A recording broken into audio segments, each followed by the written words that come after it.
नमस्कार बच्चों, आपका स्वागत है आपके अपने YouTube channel AK Study Point पर। बच्चों, आज इस क्लास में हम देखेंगे भौतिक विज्ञान, मानव नेत्र तथा रंग बिरंगा संसार।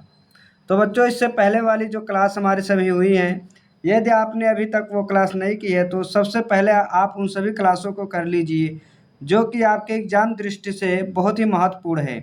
तो बच्चों, आइए आज इस चैप्टर में हम देखेंगे मानव नेत्र तथा रंग बिरंगा संसार। तो बच्चों, यहाँ पे हम सबसे पहले नेत्र के बारे में जानेंगे। उसके बाद उनके जो संरचना होते हैं, उसमें कितने भाग क्या होते हैं बच्चों, इन सबको हम बहुत ही अच्छी तरीके से जानेंगे। तो बच्चों, यहाँ पे आपकी हेडिंग होगी मानव नेत्र। आपकी जो हेडिंग होगी बच्चों, मानव नेत्र। तो बच्चों, जैसा कि हम सभी लोग जानते हैं कि जो मानव नेत्र है, जो नेत्र है, इसी नेत्र द्वारा ही क्या करते हैं, हम अपने चारों ओर के रंग बिरंगे संसार को, या बोलें जो चारों ओर रंग हमारे बिखरे हुए हैं, इन सभी को हम देखते हैं। तो बच्चों, इसकी परिभाषा क्या हो जाएगी, जरा देखिए। मानव नेत्र एक अत्यंत मूल्यवान एवं सुग्राही ज्ञानेंद्रिय है। यह हमें इस अद्भुत संसार तथा चारों ओर के रंगों को देखने योग्य बनाता है। जो बच्चों हमारा नेत्र है, इस नेत्र के द्वारा ही हम क्या करते हैं, इस संसार के सभी रंगों को, या बात करें नेत्र के द्वारा ही हम वस्तुओं को देख पाते हैं। तो बच्चों, ये हो गई इसकी परिभाषा। तो बच्चों, यहाँ पे आप एक चित्र देख रहे होंगे। इस चित्र के माध्यम से आपको कुछ आभास हो रहा होगा कि नेत्र के द्वारा ही हम क्या करते हैं बच्चों, वस्तुओं को देखते हैं। तो आइए अब अगला देखते हैं क्या है बच्चों। तो अगला देखेंगे तो यहाँ पे अगली जो परिभाषा है बच्चों, मानव नेत्र की संरचना।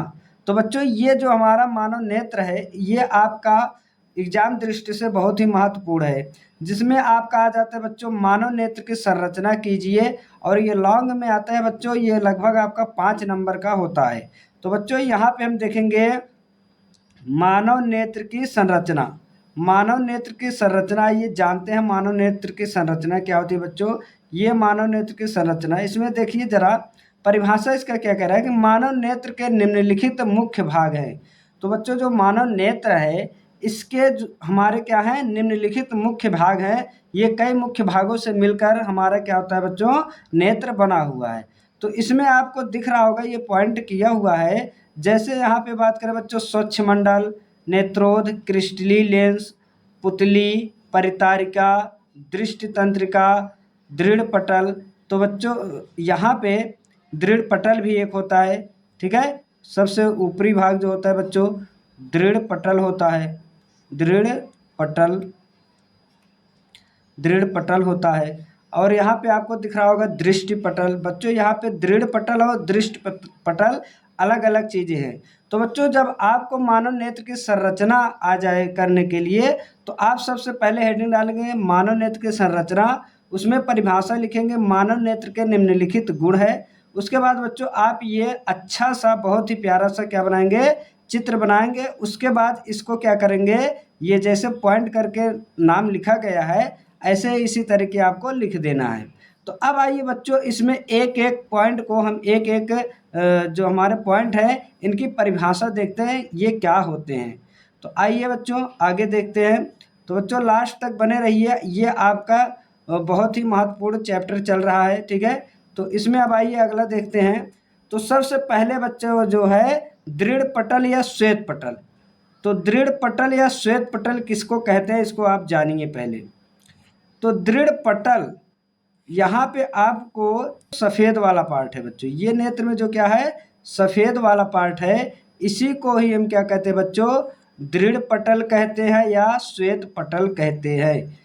यहाँ पे देखो बच्चों, ये जो सफ़ेद वाला पार्ट है, ये वाला, ठीक है, इसी को हम क्या बोलते हैं, दृढ़ पटल बोलते हैं, या फिर बोलो इसी को हम क्या बोलते हैं बच्चों, श्वेत पटल कहते हैं। यहाँ पे आपको जो दिख रहा है, ये पूरा व्हाइट वाला पार्ट, ये ठीक है, ये जो नीचे क्या है, व्हाइट वाला पार्ट है, यही बच्चों हमारा क्या कहलाता है, दृढ़ पटल या श्वेत पटल कहलाता है। तो बच्चों, अब आइए इसकी परिभाषा देखते हैं। परिभाषा क्या होगी, परिभाषा कहता है नेत्र का जो श्वेत अपारदर्शी, कैसा बच्चों, श्वेत तो है लेकिन अपारदर्शी। आपको पता होगा पारदर्शी और अपारदर्शी क्या होते हैं। तो यहाँ पे कह रहा है कि नेत्र का जो श्वेत अपारदर्शी परत है इसे ही नेत्र का दृढ़ पटल या श्वेत पटल कहते हैं।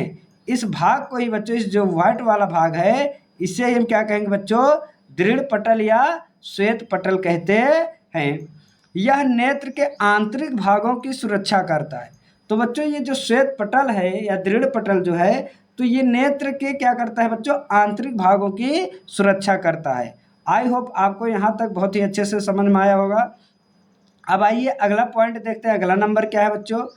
तो बच्चों इसी तरह आपको पहले चित्र बनाना है स्टार्टिंग में, उसके बाद वहाँ पे आप क्या करोगे, एक एक पॉइंट उठाओगे और एक एक पॉइंट को क्या करोगे बच्चों, परिभाषित करते हुए लिख देना है आपको। उसके बाद अब अगला पॉइंट हम देखते हैं बच्चों। अगला पॉइंट जो है बच्चों यहाँ पे क्या है, कारणियाँ। अगला नंबर क्या है, कारणियाँ। तो बच्चों पहले परिभाषा देखते हैं, फिर उसके बाद इसके बारे में आपको बताते हैं। तो बच्चों यहाँ पे आइए परिभाषा देखेंगे। नेत्र गोलक के सामने का, कहाँ का बच्चों बात कर रहा है, नेत्र गोलक के सामने का उभरा हुआ भाग कार्निया कहलाता है।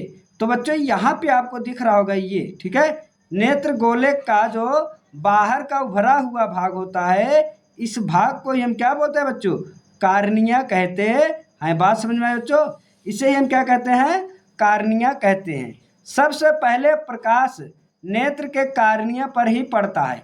तो बच्चों अगर इधर से प्रकाश आएगा तो सबसे पहले कहाँ पड़ेगा, नेत्र के कार्निया पर पड़ेगा। इतनी बात समझ में आई।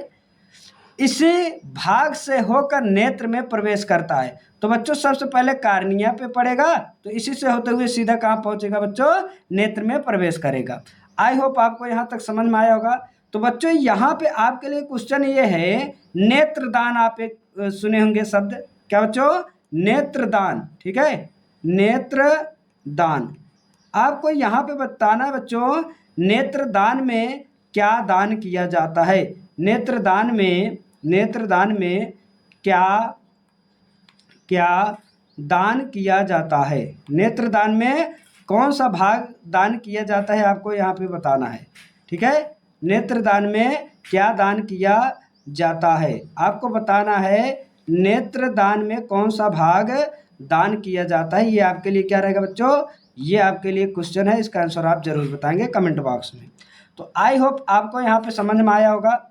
आइए आप अगला पॉइंट देखते हैं। अगला क्या है नंबर, तो अगला यहाँ पे बच्चों तीसरा नंबर देखेंगे।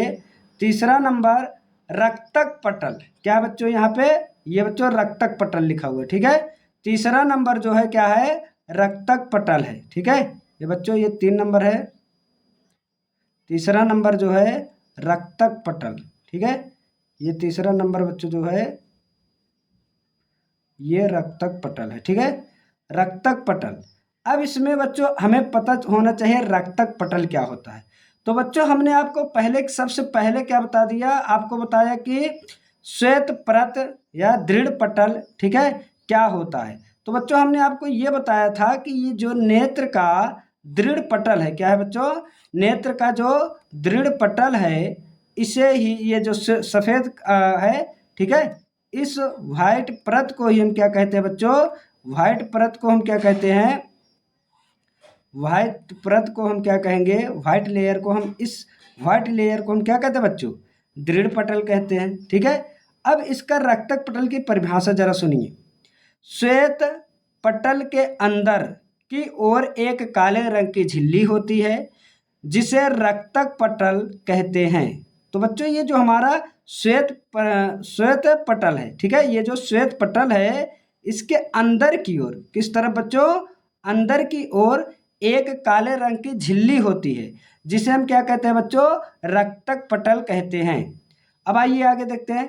काले रंग के होने के कारण प्रकाश की किरण को अवशोषित कर लेती है। तो बच्चों काले रंग होने के कारण जो हमारा रक्तक पटल है प्रकाश को क्या कर लेती है, अवशोषित कर लेती है और आंतरिक परावर्तन होने से रोकती है। तो बच्चों यहाँ पे क्या कह रहा है कि रक्तक पटल जो होता है ये दृढ़ पटल के अंदर, ठीक है, एक काले रंग की झिल्ली होती है जिसे हम रक्तक पटल कहते हैं। काले रंग होने के कारण ये प्रकाश किरणों को अवशोषित कर लेती है और आंतरिक परावर्तन होने से रोकती है। तो अब आइए बच्चों अगला नंबर देखते हैं, आइरिस। तो बच्चों इस आइरिस को हम एक नाम से और जानते हैं, ठीक है। आइरिस जो है, आइरिस को हम एक नाम से और जानते हैं, जिसको हम क्या बोलेंगे बच्चों, परितारिका बोलते हैं। क्या बोलते हैं, परितारिका, ठीक है।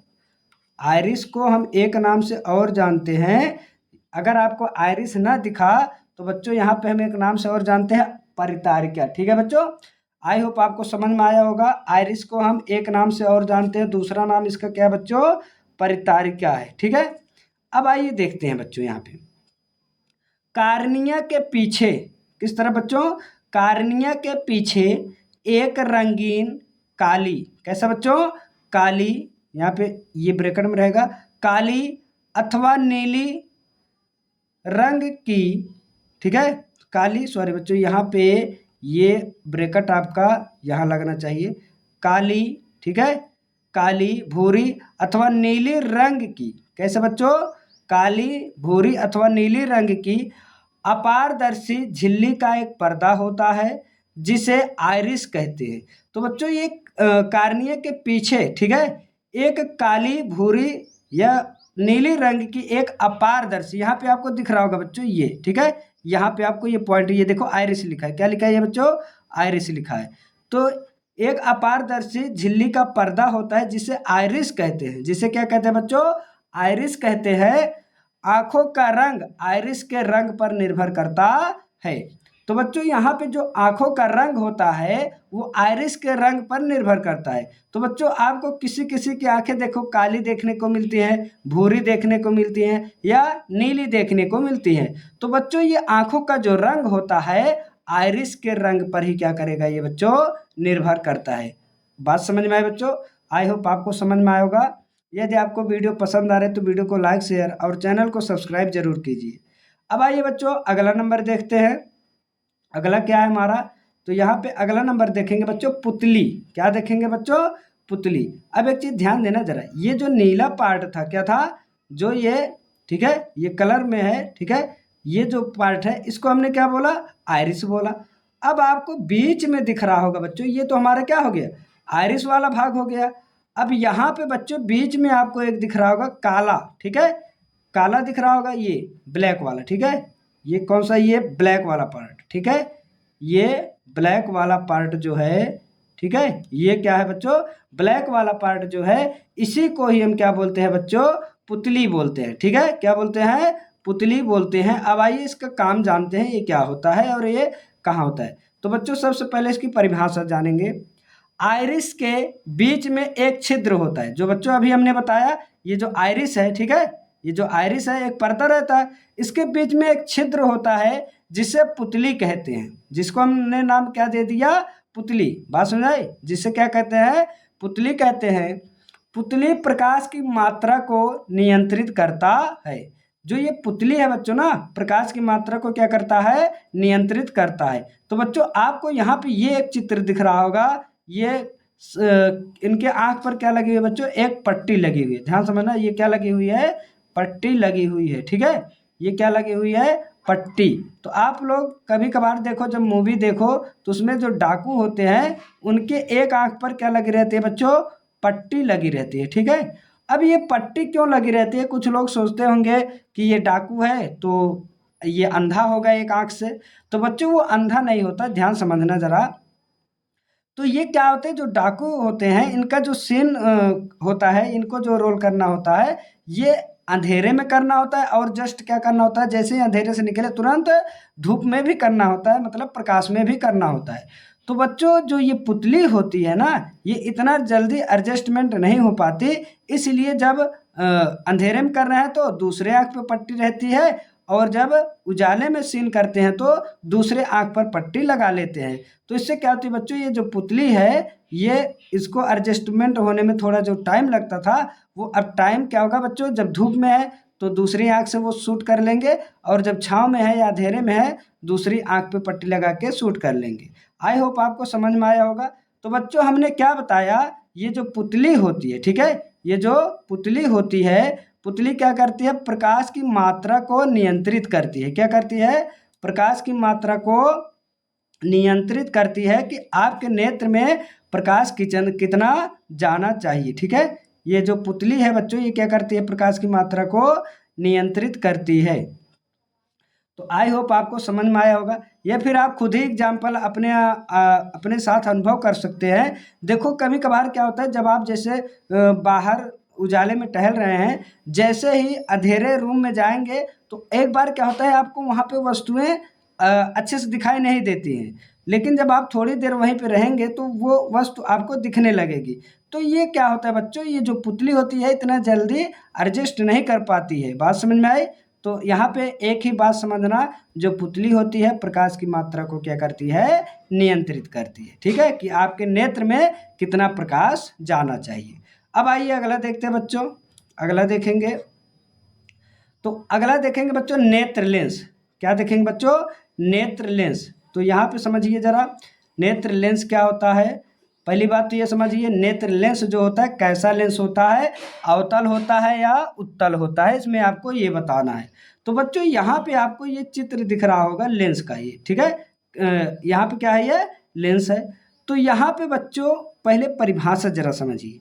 आइरिस के पीछे, कौन सा बच्चों, आइरिस के पीछे पारदर्शी, कैसा बच्चों, पारदर्शी, क्या कह रहा है बच्चों, पारदर्शी ऊतकों का, ठीक है, पारदर्शी ऊतकों का बना एक द्विउत्तल, कौन सा बच्चों, द्विउत्तल लेंस होता है, जिसे नेत्र लेंस कहते हैं। नेत्र लेंस का अपवर्तनांक 1.44 होता है। तो बच्चों यहाँ पे जो नेत्र लेंस होता है ये पारदर्शी ऊतकों का बना होता है और ये द्विउत्तल लेंस होता है। इतनी बात समझाई।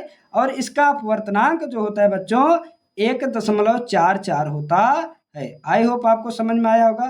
तो यहाँ पे बच्चों आपको एक चीज़ ये भी दिख रहा होगा कि ये जो नेत्र लेंस है बच्चों, यहाँ पे देखो ये जो नेत्र लेंस है, ठीक है, ये कहीं ना कहीं तो टिका है। नेत्र लेंस क्या है बच्चों, टिका है। तो बच्चों यहाँ पे आपको दिख रहा होगा ये मांसपेशियों में टिका हुआ है। बात समझ आई। क्यों बता रहे हैं, क्योंकि ये देखो बच्चों यहाँ पे एक हेडिंग आपकी है पक्षमाभी मांसपेशी है। यहाँ पे बच्चों क्या होगी, ये पक्षमाभी। ठीक है, इसको सही कर लेना। ये क्या होगा बच्चों, यहाँ पे इसको सही कर लेना, ये पक्षमाभी मांसपेशी है। ठीक है, कौन सी मांसपेशियाँ, पक्षमाभी मांसपेशी है। ठीक है, तो यहाँ पे इसको सही कर लेना जरा, यहाँ पे पक्षमाभी मांसपेशी, ठीक है, पक्षमाभी मांसपेशी। ठीक है, तो यहाँ पे अब जरा समझिए बच्चों, पक्षमाभी मांसपेशियाँ क्या होती हैं। हमने आपको बताया कि अगर ये नेत्र लेंस है जो पारदर्शी ऊतकों का बना हुआ है, ये कहीं ना कहीं तो टिका है। तो बच्चों यहाँ पे ध्यान देना जरा, नेत्र लेंस, इसकी परिभाषा क्या हो जाएगी, यहाँ पे समझो बच्चों, इसकी परिभाषा जो होगी, नेत्र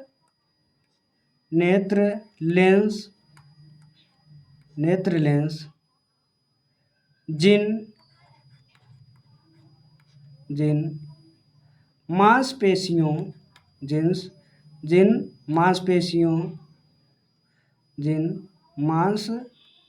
ठीक है,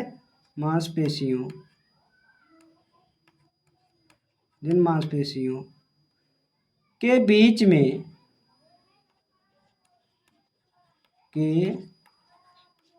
में टिका होता है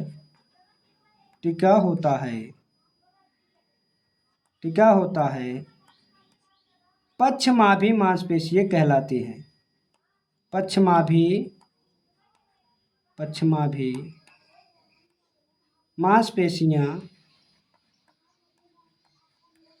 मांसपेशियाँ कहलाती हैं। ठीक है बच्चों, कहलाती हैं। हमने आपको बताया कि नेत्र लेंस जिस मांसपेशियों में टिका रहता है उसे हम क्या कहते बच्चों, पक्षमाभी मांसपेशियाँ कहते हैं। तो यहाँ पे देख रहे हैं कि बच्चों ये हमारा यहाँ पे टिका हुआ है नेत्र लेंस। ठीक है, इन मांसपेशियों के बीच में क्या है ये बच्चों, टिका हुआ है, और इससे ही हम क्या बोलेंगे बच्चों, पक्षमाभी मांसपेशी कहते हैं। आई होप आपको समझ में आया होगा।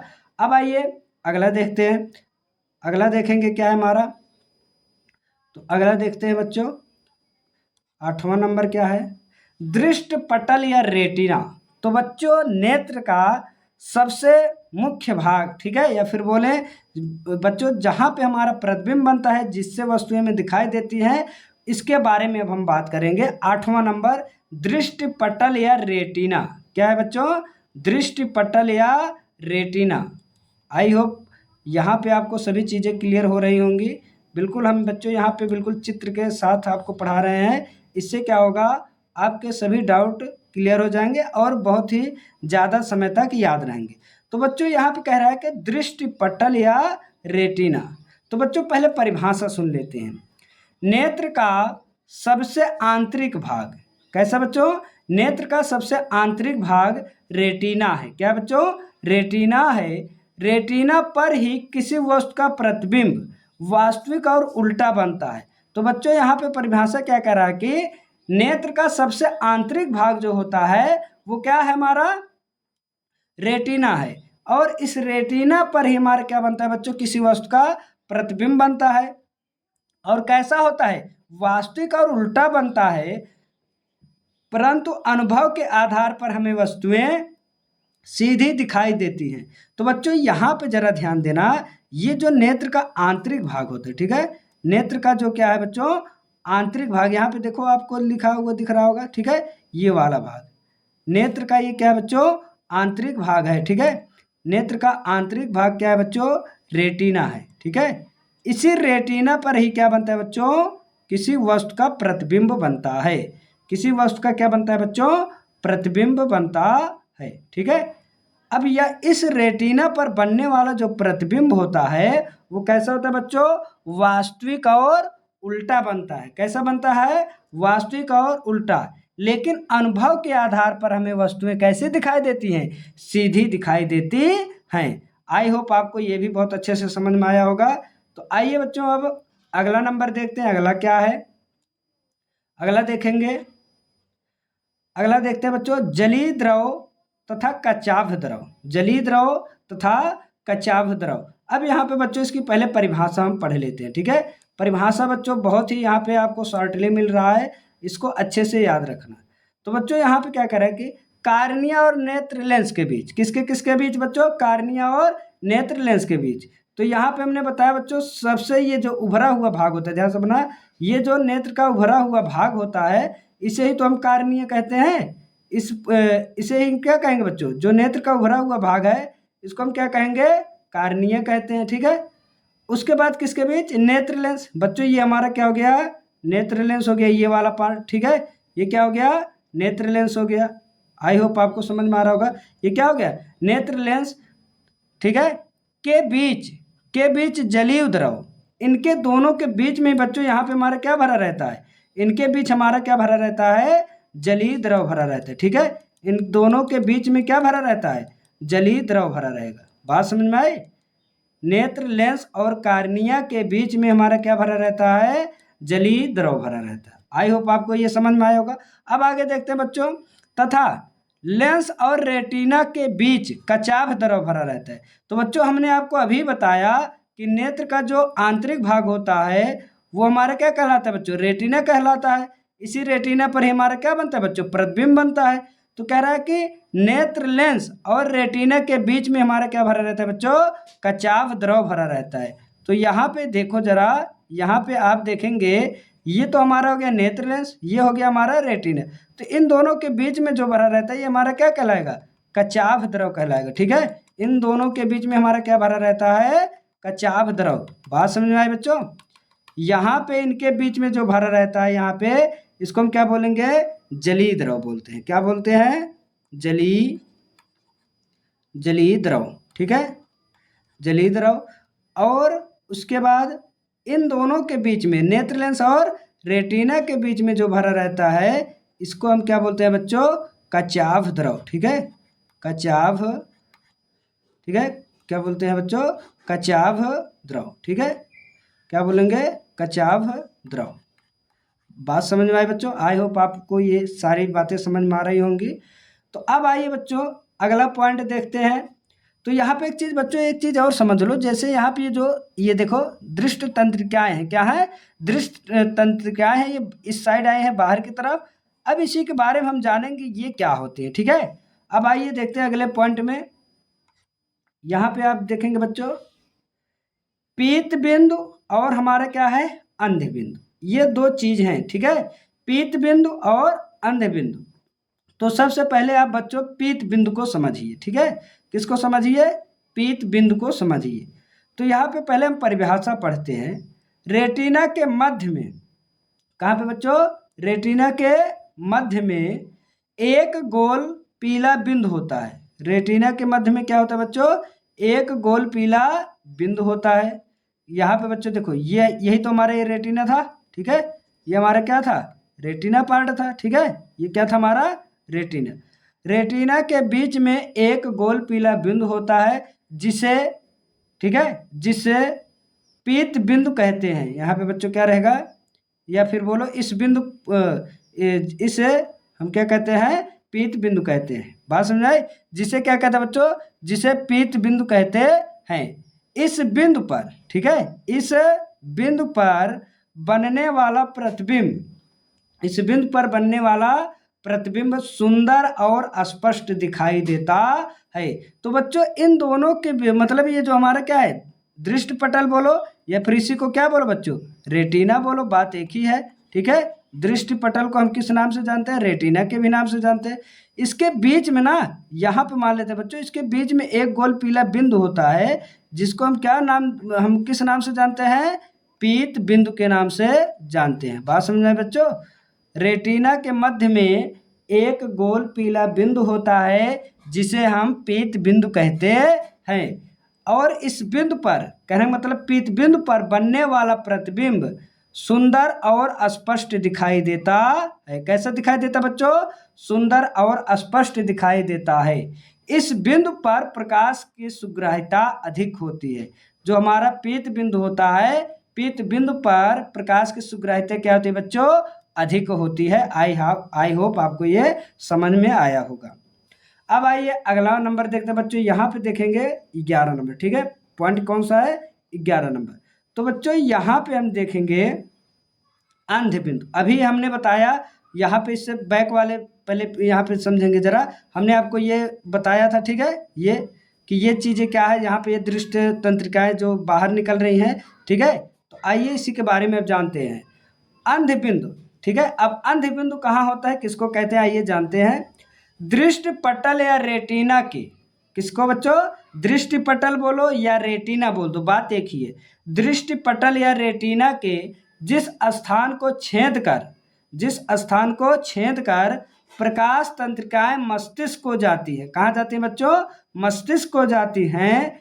उस स्थान को अंध बिंदु कहते हैं। तो बच्चों यहाँ पे अगर हम बात करें तो यहाँ से प्रकाश तंत्रिकाएं यहाँ पे क्या करेंगे? रेटिना को यहाँ पे क्या करेंगे? जिस स्थान को मान लेते हैं बच्चों, यहाँ पे ये कोई बिंदु है, इस यहीं पे ये क्या कर रहे हैं? छेद के मस्तिष्क को जा रही है। तो जिस स्थान को ये क्या कर रहे हैं बच्चों, यहाँ पे मान लेते हैं ये बिंदु है, तो जिस स्थान को ये छेद कर क्या करेंगी? बाहर जाएंगी, कहने का मतलब मस्तिष्क को जाती हैं। उस बिंदु को ही हम क्या कहते हैं बच्चों? रेटिना। रेटिना पे जो हमारा मध्य बिंदु होता है जिसको छेद कर, मान लो बच्चों यहाँ पे हमारा ये, ध्यान समझना, ये रेटिना है। रेटिना के जिस बिंदु को, ठीक है, जिस बिंदु को छेद कर दृष्टि तंत्रिकाएं कहाँ जाती हैं बच्चों? मस्तिष्क को जाती हैं। उस बिंदु को हम क्या कहते हैं बच्चों? अंध बिंदु कहते हैं। बात समझ आई? और आइए देखते हैं अगला क्या, इसमें और परिभाषा क्या है। इस स्थान पर प्रकाश की सुग्राह्यता शून्य होती है। तो बच्चों यहाँ पे जो होती है प्रकाश की जो सुग्राह्यता होगी, क्या होगी बच्चों? शून्य होती है। क्या होती है? शून्य होती है। अंध बिंदु पर बनने वाला प्रतिबिंब दिखाई नहीं देता है। तो बच्चों यहाँ पे अगर प्रतिबिंब बनेगा अंध बिंदु पर तो वह वस्तु हमें दिखाई नहीं देगा। अंध बिंदु पर जिस वस्तु का प्रतिबिंब बनता है वह वस्तु हमें दिखाई नहीं देता है। आई होप आपको बच्चों ये सभी चीज़ें पॉइंट टू पॉइंट क्लियर हुई होंगी। तो बच्चों यदि आपको हमारी वीडियो पसंद आई है तो वीडियो को लाइक, शेयर और चैनल को सब्सक्राइब कीजिए। तो बच्चों अगली क्लास में हम इसी तरह बहुत ही इंटरेस्टिंग बना के आपके साथ मिलेंगे। तब तक के लिए धन्यवाद।